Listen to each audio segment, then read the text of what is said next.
I stood on the porch, Jason's old key still in my hand, the lock already changed. The house we built together stared back at me with shuttered windows and silent. Inside, I could hear her, Rachel, laughing like she belonged there, like I never did.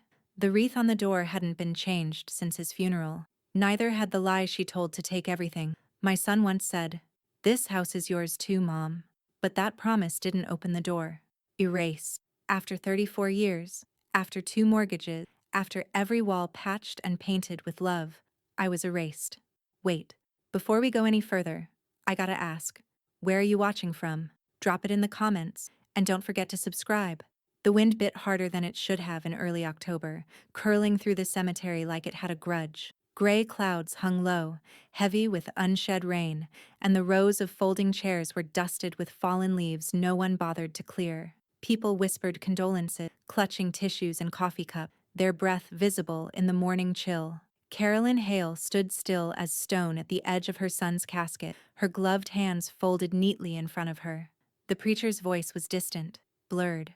Words like beloved husband, loyal friend, cherished son floated past her ears without sticking. She didn't cry. Not because she couldn't, but because if she started, she wasn't sure she'd stop. Rachel stood 2 people over, draped in a sleek black coat that caught the light just right. Her sunglasses never came off. She sniffled once, but no one saw tears. Her hand remained glued to her phone until the very moment the casket was lowered. After the final prayer, Carolyn turned to walk away, but Rachel stepped in beside her, heels crunching on gravel, leaning in just enough for her breath to hit Carolyn's cheek. Rachel whispered, "The house is mine now." The words dropped like wet cement. Carolyn didn't flinch, didn't blink, but her spine straightened, and her gaze fixed hard on the horizon. She said nothing. The silence wasn't weakness, it was her first act of war. At the post-funeral reception, tension hung thicker than the cologne and casserole steam. The Hale living room, once filled with Jason's deep laughter, was now muted with polite small talk and the clinking of plastic forks. Carolyn moved slowly, mechanically, greeting distant cousins and churchwomen who told her to stay strong. She nodded, said thank you, poured coffee. Across the room, Rachel held court, laughing at odd moments, telling stories, letting people console her as if she had been the widow of a saint. The grief on her face looked painted on, a little too neat around the edges. She smiled at Carolyn once, thin, triumphant. Then Daisy arrived. Rachel's younger sister bustled in late, out of breath. Too much perfume and not enough discretion. She hugged Rachel dramatically and snagged a mini quiche before removing her coat. "I told you.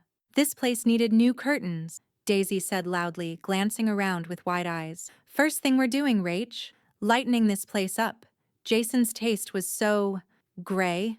The room didn't go quiet, but it should have. Carolyn stood by the kitchen sink, gripping the stem of a wine glass. She had poured herself 3 fingers of Merlot 20 minutes earlier. It sat untouched on the counter. Now, with no hesitation, she picked it up and poured it slowly down the drain. The liquid spiraled like blood before disappearing. She wasn't dulling her mind today. Not for this. When the last guests trickled out, Rachel didn't say goodbye. Just took the leftover food containers and left with Daisy, chatting about space planning. Carolyn locked the door behind them. Not that it mattered. She stood in the hallway for a moment, alone, the house creaking quietly around her like it was holding its breath. Her hands trembled, but her eyes were dry. Grief was no longer the only thing moving through her body. Something colder had arrived, heavier. In the late afternoon, she stepped outside for air. The wind had died down, but the sky was still the color of bruises. She walked slowly to the mailbox, unsure why.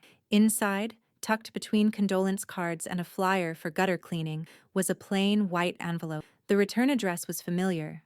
Leon Marks, attorney at law. Her fingers closed around it like a reflex. No name written on the front. Just the clean, sharp lettering of a man who didn't waste time on decoration. Carolyn didn't open it right away.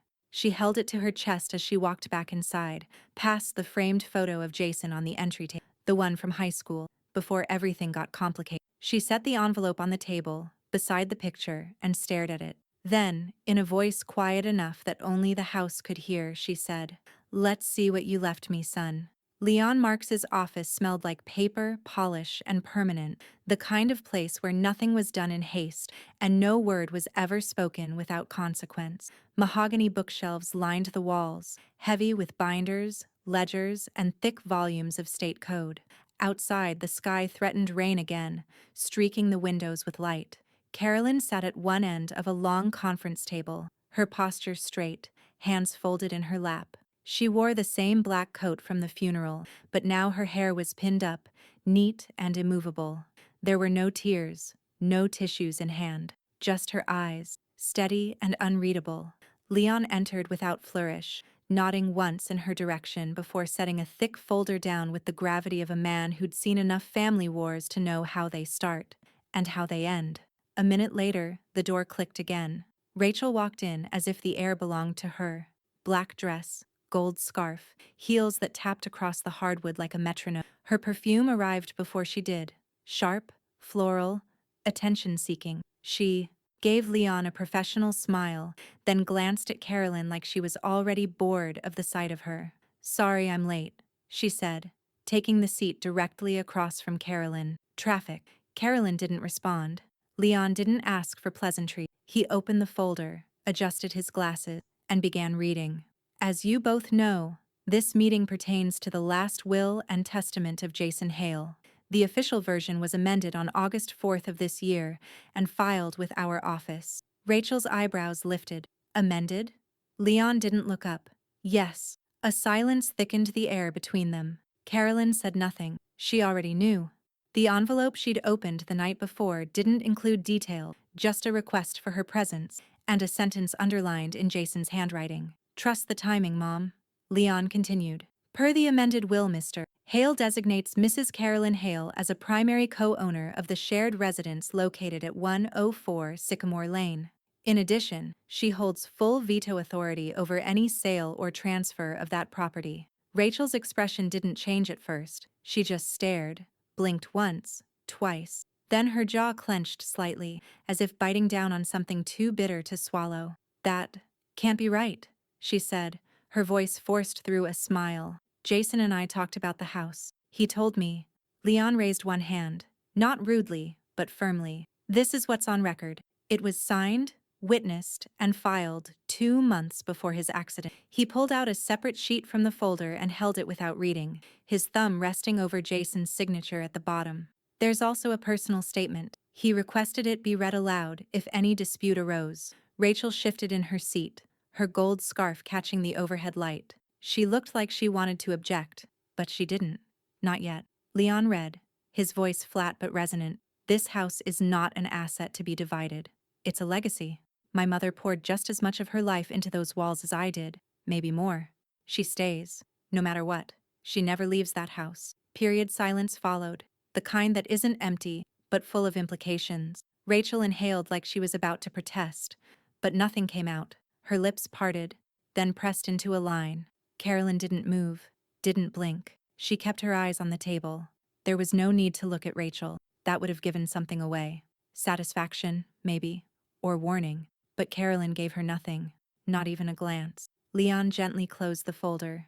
"Unless there are objections that rise to the level of legal fraud or mental incapacity, this will is final." Rachel leaned back slowly, the legs of her chair creaking ever so slightly. Her face had changed. Not anger, not grief, but calculation. Her eyes moved across the table, scanning Carolyn like she was trying to find the edges of a woman she never really studied. Carolyn finally spoke, her voice soft but clear.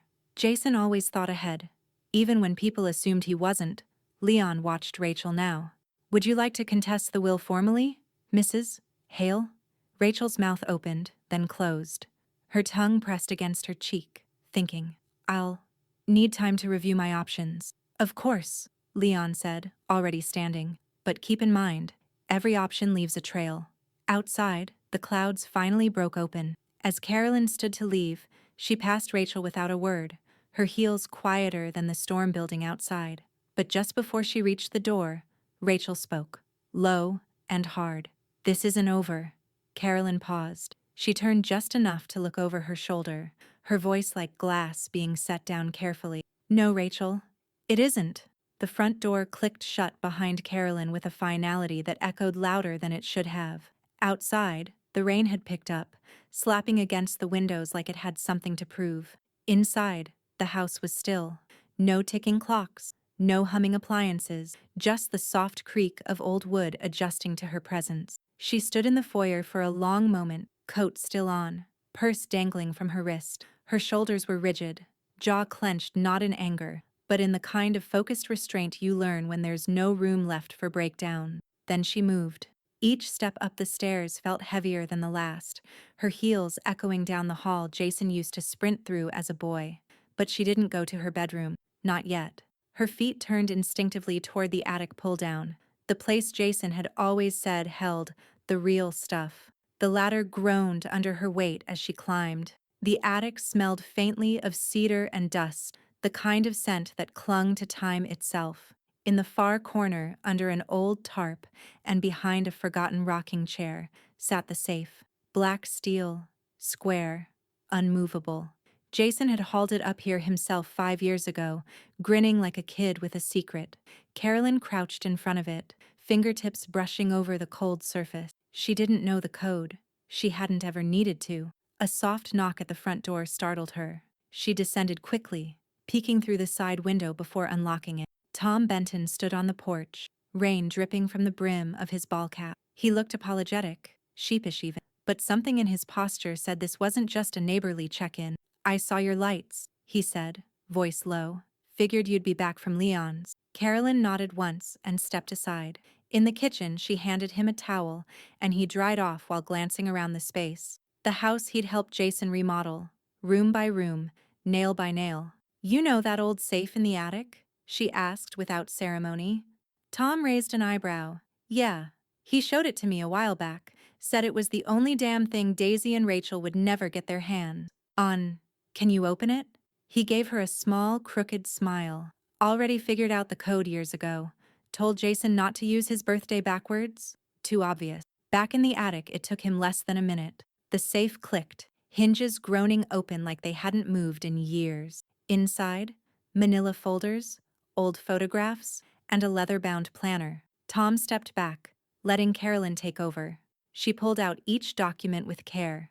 Building permits, joint renovation agreements, recorded voice memos burned onto CDs, receipts from hardware stores, and legal forms bearing both Jason's and her own signatures. Everything dated, notarized, airtight. 50% co-ownership. Not just sentimental. Documented. Legal. Defensible. Tom let out a low whistle. Looks like he knew exactly what was coming. Carolyn didn't answer. She just closed the safe with a quiet finality and placed her hand on the cool steel. Grief welled up behind her ribs, not raw, not frantic, but grounded, like cement being poured into place. As Tom let himself out, she checked her phone. One new message. "Rachel, we need to talk, privately." Carolyn stared at the screen, her thumb hovering for a beat. Then she typed a single word and hit send. "Carolyn, no." She powered the phone off. Later that night, she opened the door to Jason's old bedroom. The air still held a trace of him, a mix of aftershave, sawdust, and summer sweat. The room was intact, frozen in the kind of limbo that grief leaves behind. His high school trophies lined the bookshelf. His old denim jacket hung from the bedpost. Carolyn sat on the edge of the bed, her back straight, her eyes fixed on the far wall. She didn't cry. She didn't sleep. But before she lay down, she locked the door. The scrape of metal against wood was the first thing Carolyn heard. She was in the kitchen, steeping tea in silence, when the noise reached her. Faint, irregular, coming from the front door. Not the mailbox, not wind. Her breath stilled. She moved to the entryway without rushing, her feet quiet against the hardwood. Through the side pane of the door, she saw a shape hunched close. Someone working the lock like they had every right to. Rachel. Hair in a messy bun. No makeup. Wearing Jason's old college hoodie like a prop. A half-filled moving box sat on the porch beside her. Lid open. Carolyn didn't open the door. She didn't say a word. She picked up the phone and dialed. When the sheriff's cruiser pulled into the driveway 10 minutes later, Rachel was already inside, standing in the living room like she'd just come home from grocery shopping. A framed photo of Jason and Carolyn was in her hand. The deputy stepped into the foyer and greeted Carolyn with a nod, then turned to Rachel. "Ma'am, you the resident?" Carolyn handed him a folder. Jason's amended will, printed in full. The notarized co-ownership deed sat neatly on top, highlighted. Her fingers didn't shake as she passed it over. Rachel stepped forward, voice ready-made. "I was just retrieving a few personal items. Jason and I shared this home. That's his sweatshirt. And there are keepsakes You were told not to enter the property without consent," Carolyn said, calm as polished steel. "And you didn't ask." The deputy scanned the deed, then glanced back at Rachel. "Ma'am, this document shows Mrs. Hale as a legal co-owner with full veto power. That means you're trespassing." Rachel's face flushed, the color creeping up her neck like it had nowhere else to go. "I didn't break in. I still have keys, which you'll hand over now," the deputy said flatly.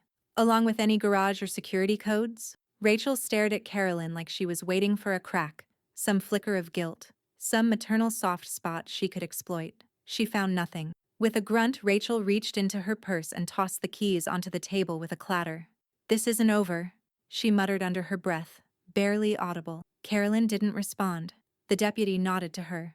"If she shows up uninvited again, call us." After the door closed behind them, the house went still. Carolyn stood alone in the entryway, staring at the keys. They looked small now, powerless. That afternoon, Tom arrived with his toolbox and a quiet, knowing look. He didn't ask for detail, didn't need them. He replaced the locks on the front, back, side garage, and even the old basement hatch Jason had reinforced 5 years ago.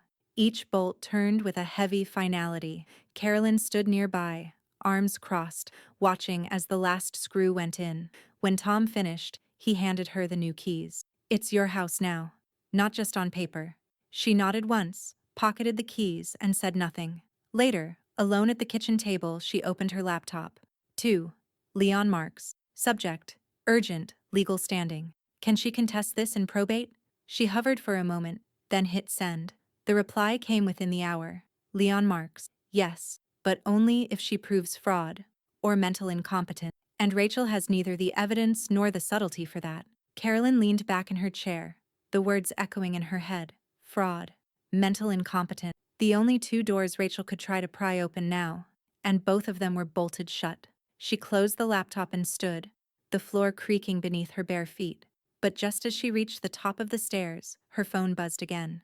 Unknown number. No message, just a missed call. Then another, and another.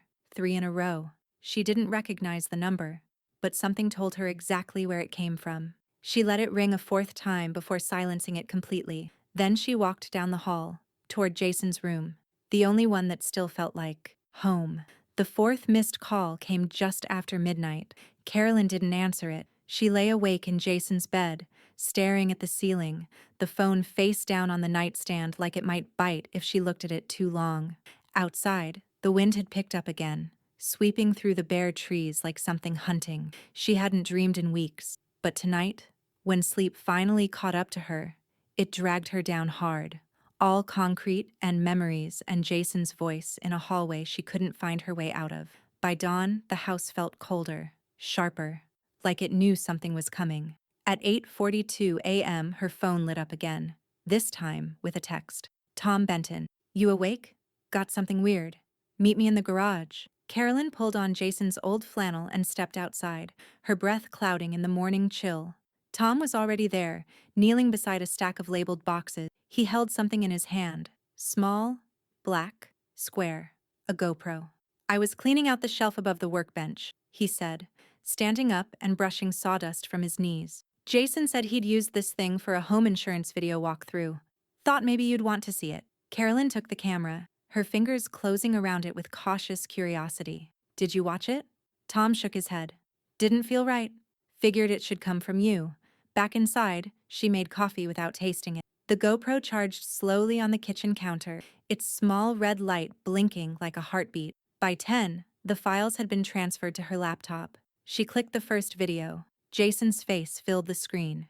Unshaven, relaxed, wearing the same work boots that still sat by the back door. He held the camera up as he walked through the house, narrating repairs, upgrades, things they still needed to do. "Mom and I did this backsplash," he said, panning slowly across the kitchen. Took us 3 tries. She kept changing the pattern on me. Carolyn exhaled, slow and shallow. He moved to the living room. Built these shelves together too. She insisted on walnut. Said oak was too cold. Each sentence carried weight. Not just in the content, but in the casual certainty of his tone. He wasn't documenting for memory. He was documenting for record. Then came the upstairs hall. In the background, Rachel's voice. At first, muffled, then clearer. I'm serious, Daisy. If he doesn't change the damn will soon, I'm done. I'm not spending another year tiptoeing around that woman. I'm his wife. Jason's hand on the camera didn't flinch. He kept recording, kept walking, like he'd heard it before.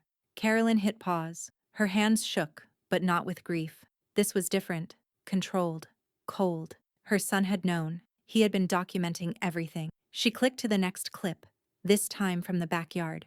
Camera placed on a shelf, Jason talking directly to. She'll come after the house. I can feel it. I've made the changes. Leon has the document. I'm not afraid for me. I'm afraid for what she'll do to my mom when I'm gone. He looked off camera. The silence that followed said more than anything else could. Carolyn sat still for a long time after the video ended. Then she copied the files onto a drive. By noon, she'd emailed it to Leon with a simple subject line. From Jason. Watch everything. She, Seed Judge Holloway. By mid-afternoon, Leon replied. This changes things. Dramatically. We'll file a motion immediately. Don't speak with Rachel. At all. That warning came too late.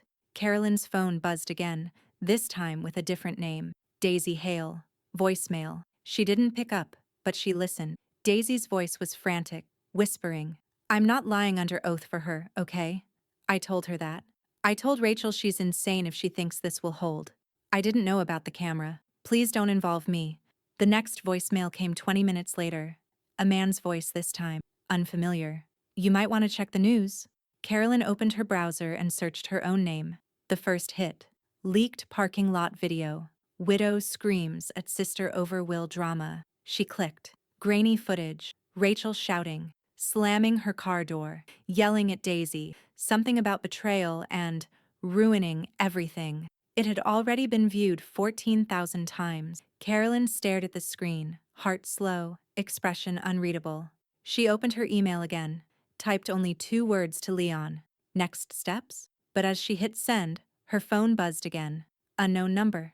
No voicemail, just a single text. You have no idea what you've started. Carolyn ironed her blouse at dawn. Crisp white cotton, long sleeves, a small silver pin at the collar Jason once gave her. A symbol of quiet resolve. She laid out the documents on the dining room table with military precision. The deed, the printout of the will, copies of emails, and the USB drive holding Jason's video files. No panic, no rehearsing, just facts, just preparation. At 9 a.m., Leon arrived. He didn't bring flowers or sympathy, just a manila folder and a nod. You ready? He asked. Carolyn looked up from her coffee. I'm not the one on trial. Leon smiled faintly, but his eyes stayed sharp. Still, the judge will read you better than she'll read the papers. Just tell the truth. Jason did the rest. They drove in silence. Downtown St. Paul looked half awake. A mix of commuters, construction, and news vans, parked with quiet purpose outside the courthouse steps. Carolyn noted the cameras. None pointed at her. Yet. But the weight in the air had shifted. Word had gotten out.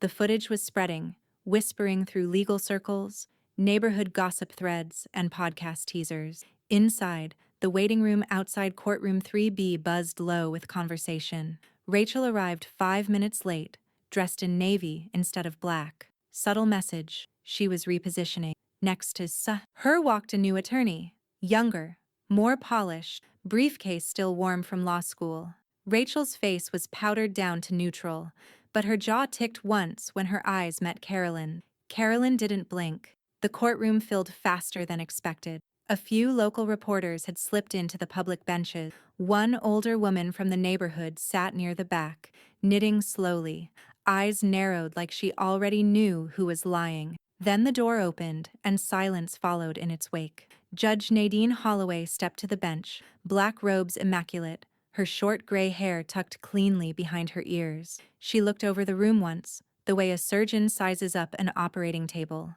This is a probate hearing. It will not become theater, she said, voice like a scalpel. Any outbursts, dramatics, or speculative accusations will result in removal. Is that understood? Both attorneys nodded. Carolyn folded her hands. Rachel smoothed her skirt. Leon stood first, calm and clear. Your Honor, in light of new material evidence, namely, video recordings and an amended will, we request that Jason Hale's final testament be recognized in full. With no further challenge, Rachel's attorney rose immediately. We intend to challenge the document's legitimacy, Your Honor. There's indication Mrs. Hale may have applied emotional pressure during Mr. Hale's medical decline. We believe that opens the door for undue influence. Carolyn's expression didn't change, but inside, something tightened. Not fear, not outrage, just the slow pull of a steel wire, cinching inward. Judge Holloway tilted her head. So you're asserting that the decedent was manipulated, not mentally incompetent, but emotionally coerced? Rachel's attorney nodded. Correct. Then, the judge said, adjusting her glasses, let's see the footage. Rachel shifted in her chair. Her lawyer blinked. Your Honor, you've opened the door, counselor. Let's walk through it. Leon reached into his folder and handed the bailiff the USB. As the court TV flickered to life, a low hum filled the air. The screen opened on Jason's face, unguarded, clear-eyed, walking through the kitchen he and Carolyn had built with their own hands. The sound of his voice filled the courtroom. Mom and I did this backsplash. Took us 3 tries. In the background, Rachel's voice, angry, entitled, sharp as broken glass. If he doesn't change the damn will soon, I'm done.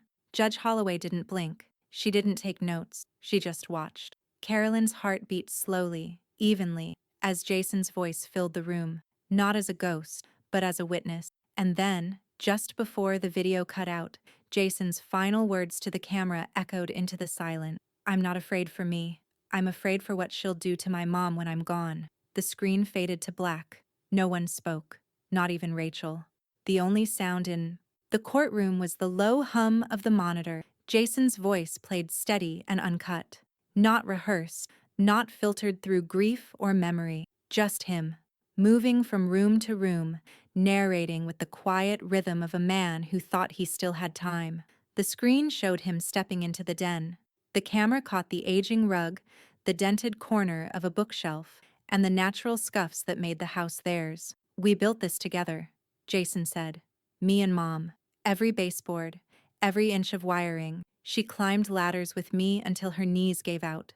The courtroom didn't breathe. Carolyn sat perfectly still, hands folded in her lap. Her eyes stayed on the screen, unflinching. She didn't cry, didn't blink rapidly. This wasn't grief.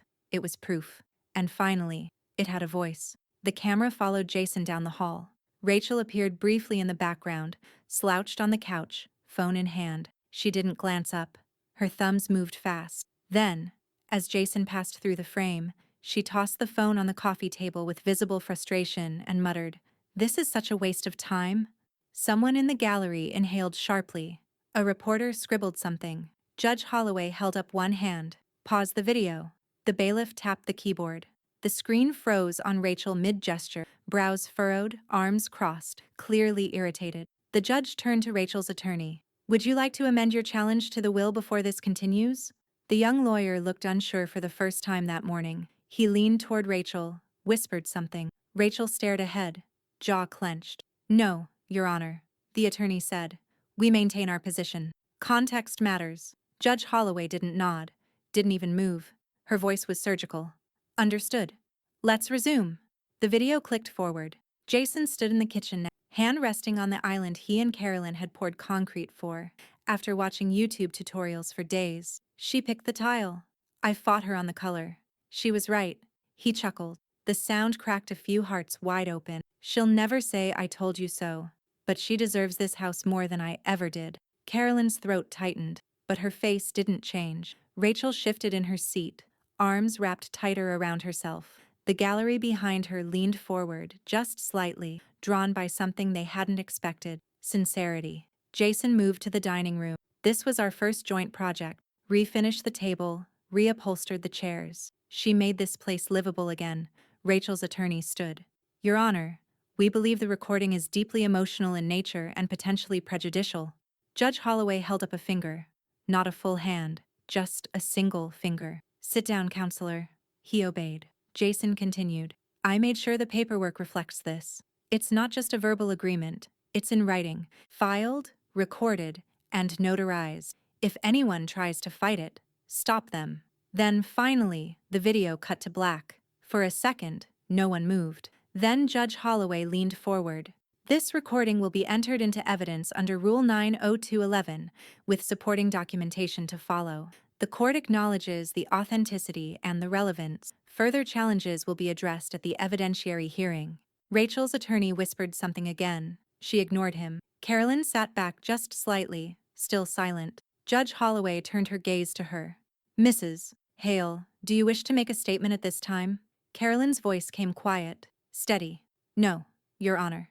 Very well. Holloway rapped her gavel once. Court will reconvene on Friday at 10 sharp for continued proceedings. Until then, no further filings unless cleared through chambers. As the courtroom began to stir, Rachel stood and turned too fast, knocking her chair slightly off balance. The clang echoed more than it should have. From the gallery, someone whispered. She didn't see that coming. Rachel's eyes cut toward them, venomous, but she said nothing. Outside, the hallway buzzed with low murmurs, legal aides whispering about the footage. The name Jason Hale was no longer just a name. It was a voice, a document, a line drawn in concrete. And Carolyn walked through that hallway like a woman with a sword no one could see. But before she reached the exit, her phone buzzed in her coat pocket. Unknown number again. No text this time, just a voicemail. She stepped into the stairwell and pressed play. Rachel's voice, breathy, low, controlled. You think this is over? He left you a house. He didn't leave you protection. Click.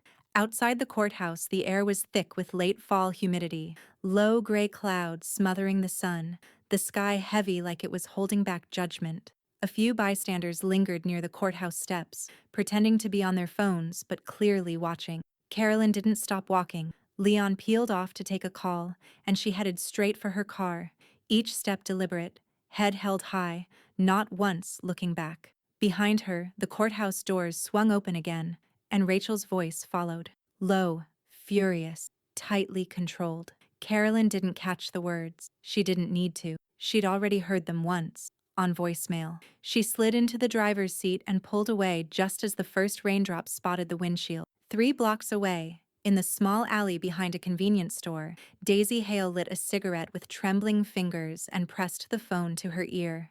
I swear to God, Bree, she's losing it. Daisy hissed into the line, pacing between 2 dumpsters. Her tone was high and breathless, more performative than distressed. She said, and I quote, Jason was never going to live past 40 anyway. Like she knew. Like it was some ticking clock in her head. She took a long drag, exhaled shakily. And then she said she hoped Carolyn would drop dead before the court even ruled. Like, Jesus. I mean, I know Rachel can be intense, but this? From across the alley, a figure lowered their phone slowly, recording light blinking red. They slipped away without a word. By the time Daisy hung up, she didn't even notice. 4 hours later, the video surfaced online.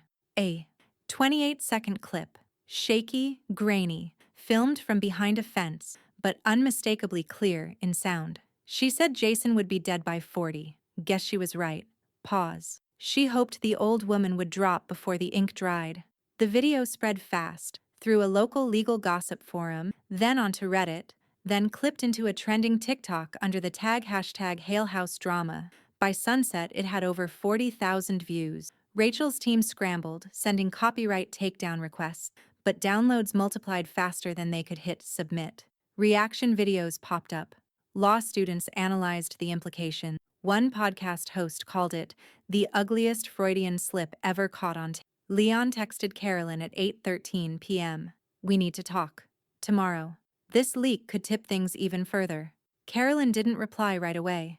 She was in the garage, standing at Jason's old workbench, the soft amber light from the overhead bulb casting shadows along the wall. The smell of sawdust still lived in the wood. Warm, earthy, somehow untouched by time. Her fingers traced the curve of Jason's initials carved into the side of the bench. JH03. He'd done it when he was 16, after finishing his first solo project, a crooked but proud bookshelf that still stood in her upstairs hallway. The voicemails had come in earlier, 3 of them, all strangers. The first was from a woman in Chicago. Miss Hale, I don't know you, but I saw that footage. I just wanted to say thank you for not letting her rewrite your son's life. The second, a man from Omaha. You're not alone. My sister tried to steal our parents' home after my dad passed. I didn't fight hard enough. You are. Keep going. The third didn't say a name or a location, just a voice. You're holding the line. That matters. Keep holding it. Carolyn listened to each message twice, not because she needed the validation, but because it reminded her that the walls she'd spent decades building with Jason didn't just hold memories, they held meaning. Rachel's threats didn't scare her. Not anymore. But something else did now. Something deeper. Not a fear of loss, but a fear of what would come next if Rachel kept spiraling. If her desperation found sharper edges. Her phone buzzed on the bench. Leon Marks. Building a case for perjury, harassment, possible witness intimidation. Will call in morning. Stay alert. Carolyn stared at the message for a long time, then powered her phone off completely. Some things deserved silence, but as she turned to head back inside, she noticed something strange at the corner of the garage, near the crawl space. A faint red blink, small, steady, not from the overhead light, not from anything she recognized. She stepped closer. It was a camera, tucked in a high corner, nestled behind a box of old paint cans. Live. Recording.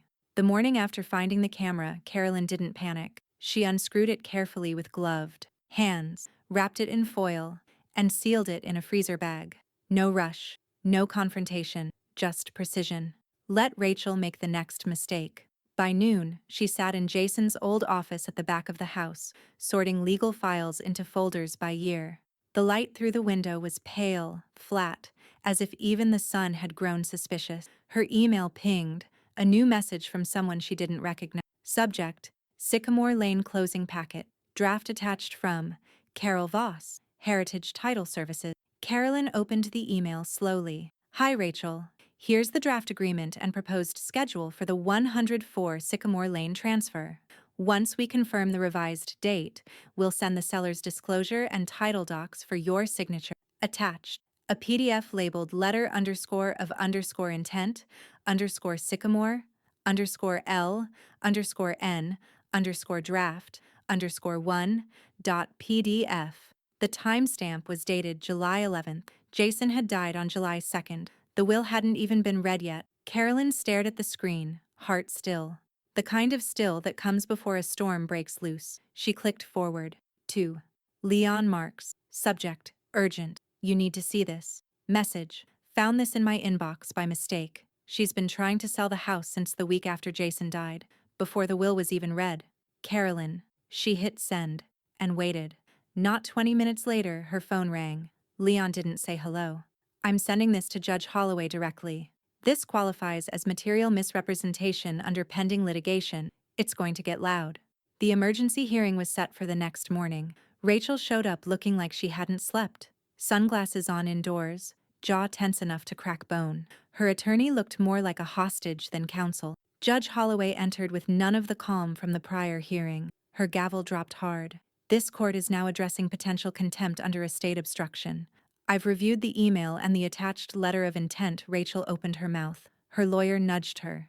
Not to speak, but to stop. But Rachel stood anyway. It wasn't a sale. It was exploratory. A backup plan. A backup plan for a house you did not legally own? Judge Holloway asked, voice scalpel sharp. Rachel didn't answer. Leon rose. Your Honor, this shows premeditated effort to offload an estate property while suppressing legal process, and with cameras recently discovered in my client's home. Not relevant to this hearing, Holloway cut in, but her tone made it clear.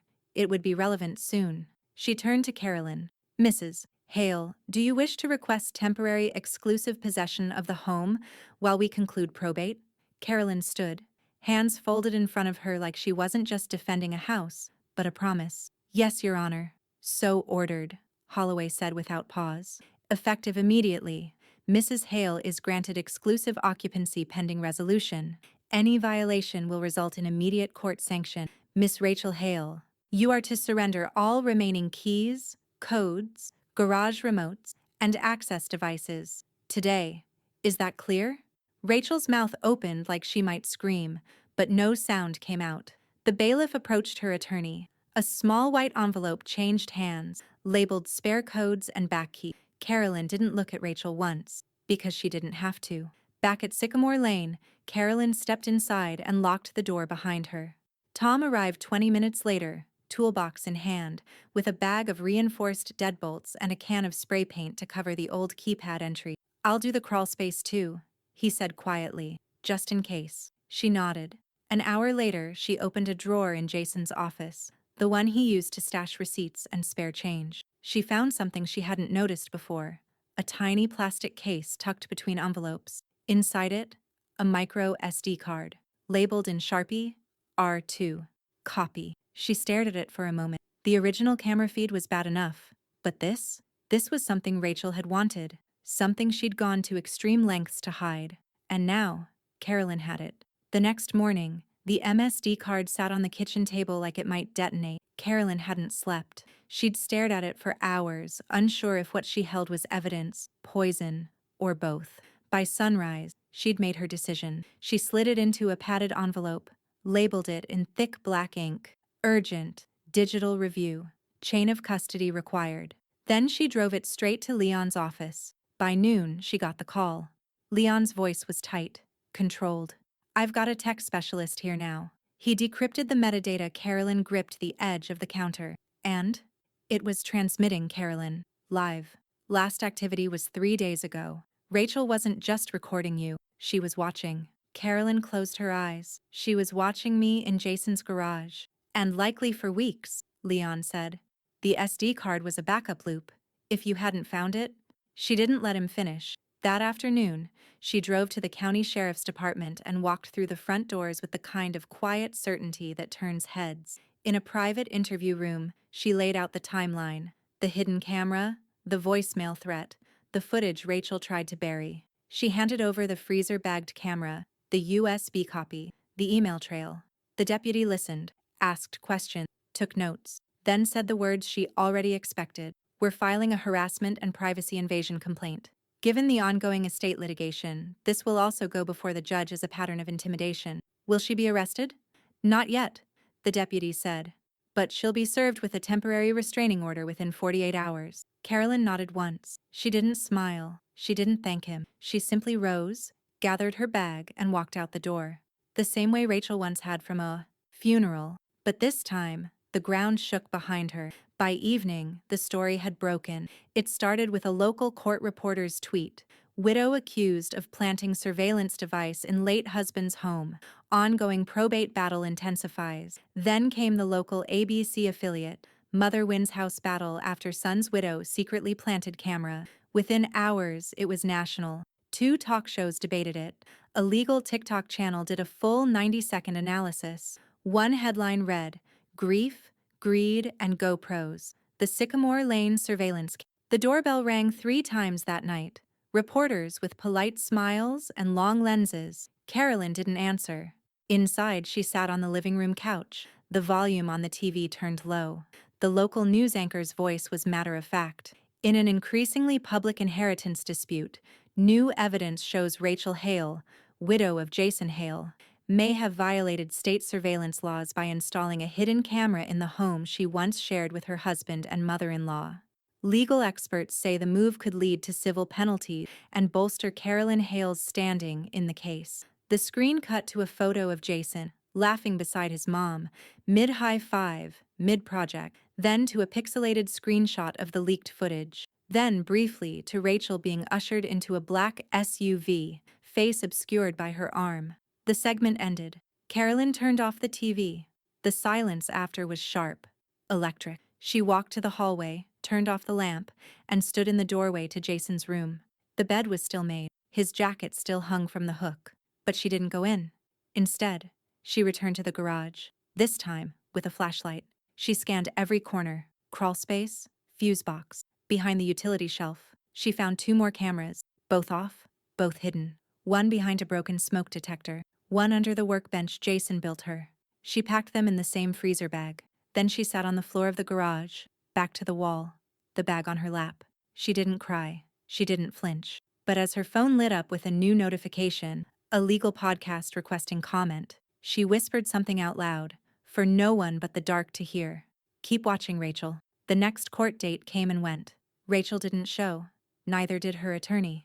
Carolyn sat in the front row of the gallery, hands folded in her lap, watching Judge Holloway glance once at the empty seat beside the defense table, then speak to the bailiff with a tight whisper. After 5 minutes, the gavel dropped. Bench warrant is under consideration, the judge said dryly. We'll allow 72 hours for verified contact. If not received, we escalate outside. The courthouse felt colder than usual. Gray skies again. But Carolyn didn't shiver.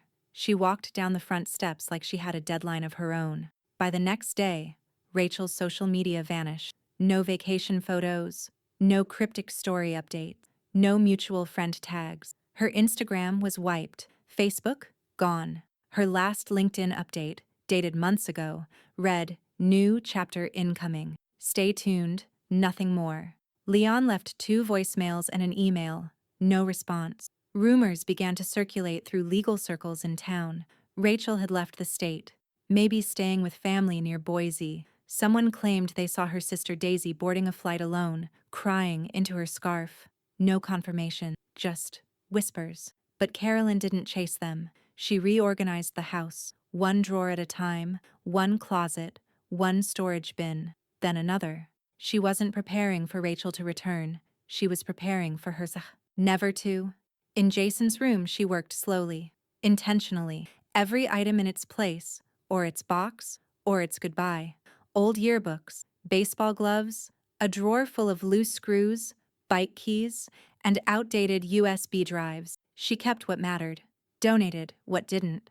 The walls still smelled faintly of his cologne, cedarwood and orange, the kind you don't forget even after a decade. She left the scent untouched. In the closet, at the far end, she found the old varsity jacket, stiff at the shoulders, but still soft in the sleeves. Jason's name stitched into the lining, a torn hem along the inner pocket. Carolyn ran her fingers along the seam and paused. It felt thicker than it should. She turned it inside out and found a small line of double stitching just beneath the collar. Not factory-made, intentional. She pulled at the thread gently, unraveling it bit by bit.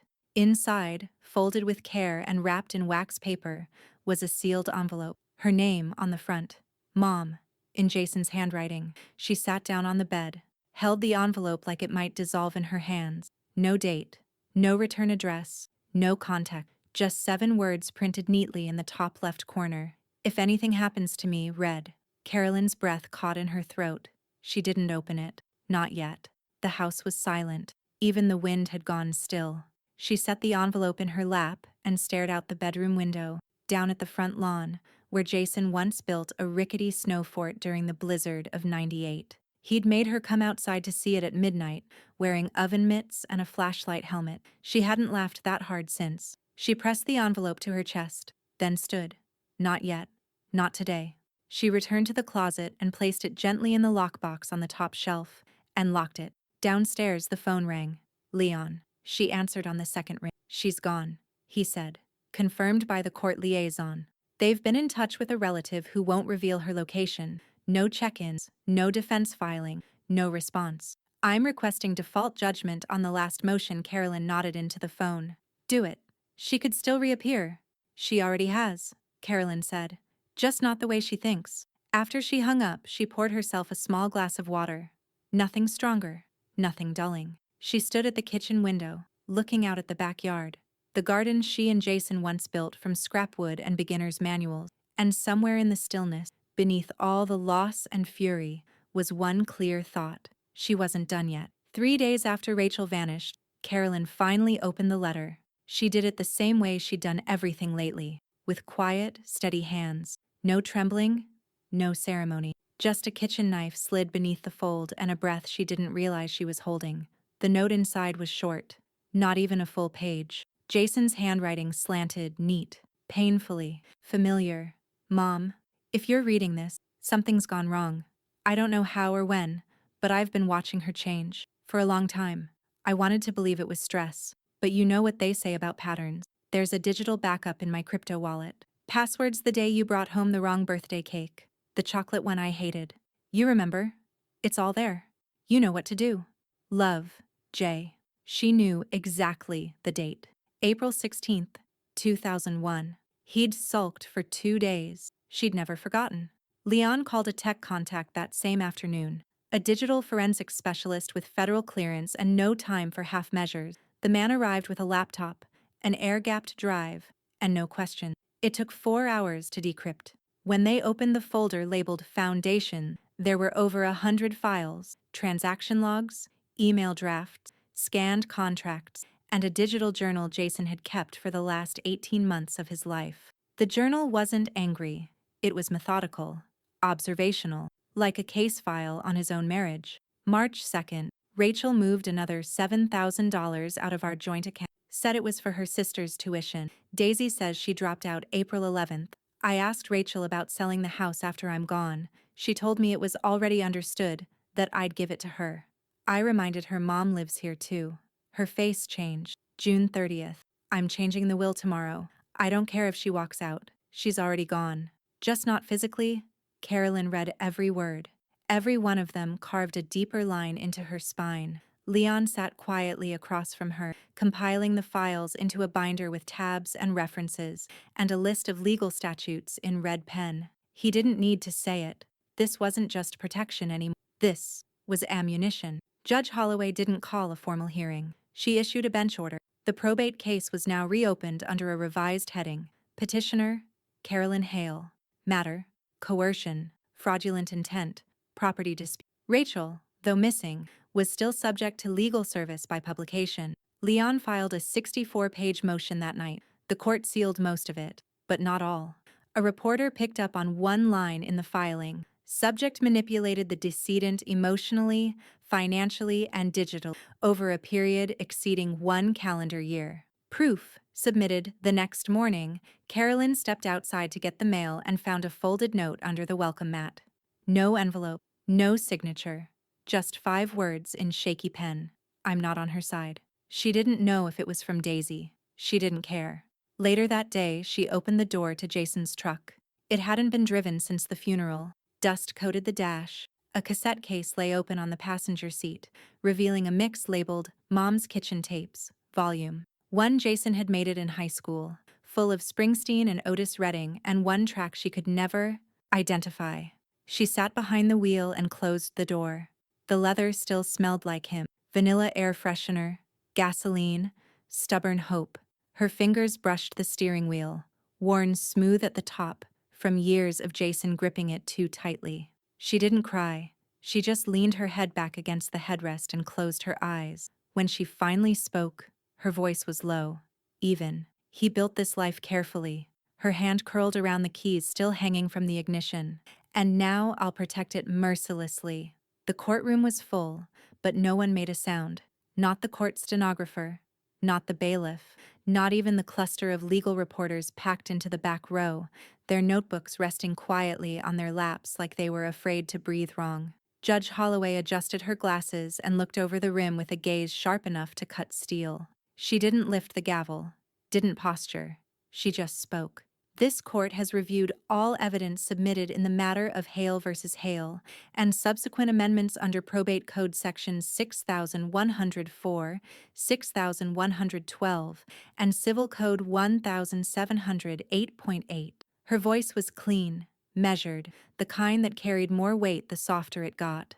We find a consistent pattern of manipulation, premeditated financial interference, unlawful surveillance, and an attempt to obstruct due process. These actions constitute civil coercion, breach of fiduciary duty, and malicious intent. She turned one page. Effective immediately, Carolyn Hale is granted full legal title to the property located at 104 Sycamore Lane. Co-ownership is dissolved by court order, as the original arrangement was compromised by sustained fraudulent effort. Carolyn's jaw tightened, but her face remained still. She didn't look left or right, only forward. Judge Holloway continued. Rachel Hale is ordered to pay restitution in the amount of $187,900. Additionally, she is barred from bringing future claims against the estate in perpetuity, and her actions, including unauthorized locksmith services, attempted wiretapping, false representation to a title agency, and digital surveillance, will be recorded in the public record of this ruling. No gasp, just a collective silence that stretched like glass about to crack. The judge set down her pen. This court is adjourned. One strike of the gavel. No echo, just finality. Carolyn remained seated for a moment after the room began to rustle. Papers shuffling, reporters whispering. The sharp scrape of a chair leg dragged too fast across tile. Leon leaned toward her. You did it. She didn't smile.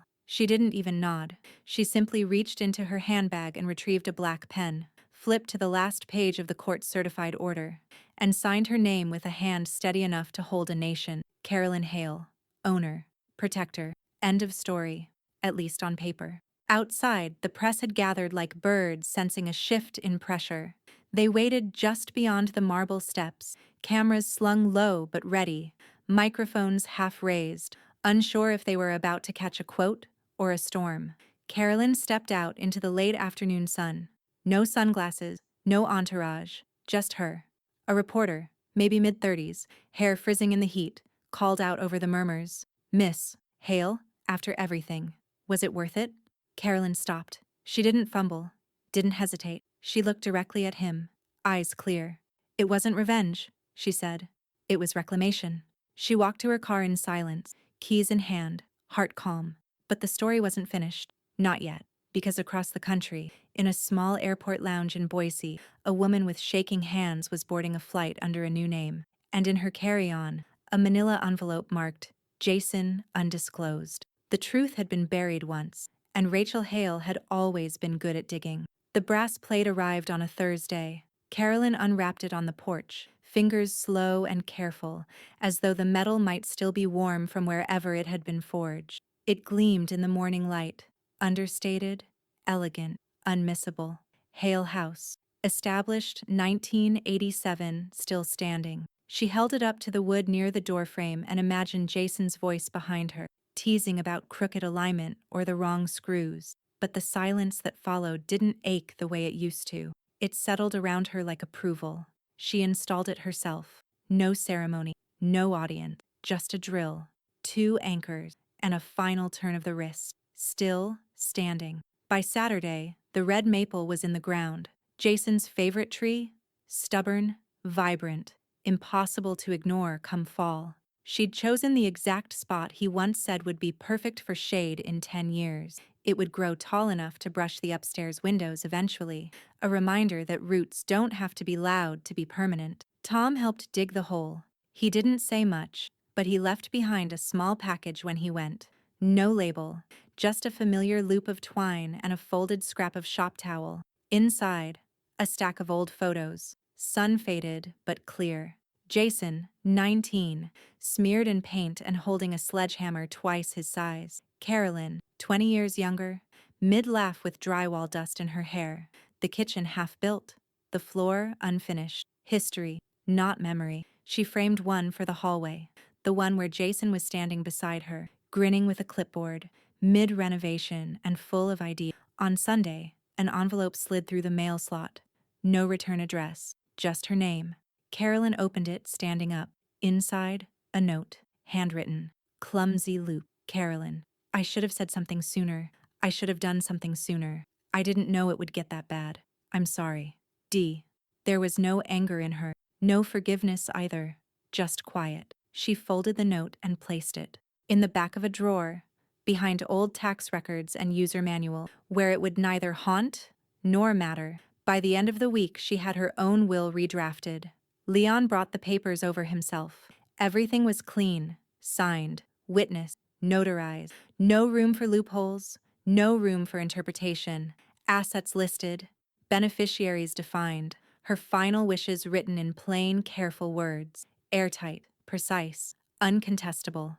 She tucked it into the fireproof box in the attic, beside Jason's planner, the safe key, and the sealed letter she still hadn't opened again. On a gray Tuesday morning, she stood before a group of strangers in a quiet room downtown. The folding chairs were half filled. A coffee urn gurgled in the corner. A banner near the podium read, AFCS, Advocacy for Contested Survivors. The people here wore the same look, not grief, but aftermath, the kind that lives behind the eyes. When it was her turn to speak, She didn't bring notes. She stepped to the front, folded her hands once, and let the room settle. Then calmly, "Don't confuse grief with surrender." Her voice didn't crack. It didn't rise. It just held. She let the silence stretch, let it mean something. Then she stepped down. Later that night, she lit a single lamp in the upstairs hall and stood by the window looking out toward the red maple. The wind was picking up, the first signs of an early storm. Its branches bent slightly, not breaking, still standing. Carolyn turned off the light and left the rest of the house dark. The envelope was heavier than she expected. It sat in her mailbox wrapped in thin cardboard, edges sharp, stamped with red ink. "Confidential legal enclosure, do not bend." Carolyn carried it into the kitchen like something sacred. She didn't tear it open. She sliced the seal with Jason's old letter opener, the one shaped like a miniature crowbar, a gag gift from his first job site. It had always made her laugh. Today, she didn't laugh, but she smiled. Inside, a trifold sheet, weighty and crisp. A raised seal in the lower corner, gold-foiled and irrefutable. A sentence that felt like a full breath of air after months spent underwater. Title of ownership: 104 Sycamore Lane. Sole proprietor: Carolyn Hale. Finalized and recorded. She stood still for a long time, the page in both hands. Then, without ceremony, she walked to the study, opened Jason's safe, laid the deed flat atop the planner, the will, the sealed letter. Then she turned the dial, slow and firm, and closed it. No key needed. Nothing left to be unlocked. Her phone dinged as she was filling the kettle. A notification from the podcast feed Jason used to follow. The legal one with the piano intro and the gravel-voiced host. She hadn't listened in weeks, but this title caught her. The House That Grief Couldn't Take. She hit play. There was music, a clipped summary, the host's calm voice, a few quotes from Leon, something about estate ethics and digital proof. But then came the last 30 seconds, a recording, Judge Holloway, in court. Archival audio, clear and cold. Ownership shall remain solely with Carolyn Hale, and this court finds no basis to challenge that conclusion now or ever. The audio clicked off. Silence. Carolyn stood motionless, the phone still in her hand, steam curling from the kettle behind her. Then she hit pause, closed the app, and turned off the phone completely. She stepped out onto the front porch with nothing but a blanket around her shoulders. The air smelled like rain that hadn't come yet, ozone and old wood. The red maple in the yard swayed gently, its new leaves rustling like soft applause. The brass plate beside the door gleamed under the porch light. Hale House, established 1987, still standing. She sank into the old wicker chair, the one with the lopsided leg and faded cushion. Jason had tried to fix it 3 times. She never let him. Not everything needed mending. Some things just needed surviving. She didn't think about court transcripts, or podcasts, or Rachel. She thought about drywall dust and chocolate birthday and laughter in an unfinished kitchen. She thought about hammers and Springsteen and soft tools. She thought about what it meant to build something with love, and what it meant to guard it. Not with rage, not with vengeance, but with roots, with breath, with presence. One final thought rose through her like heat from the boards beneath her feet. Sharp, clean, and weightless. You don't take what someone built with love. Not while I'm still breathing. She tilted her head back, eyes closed, and breathed.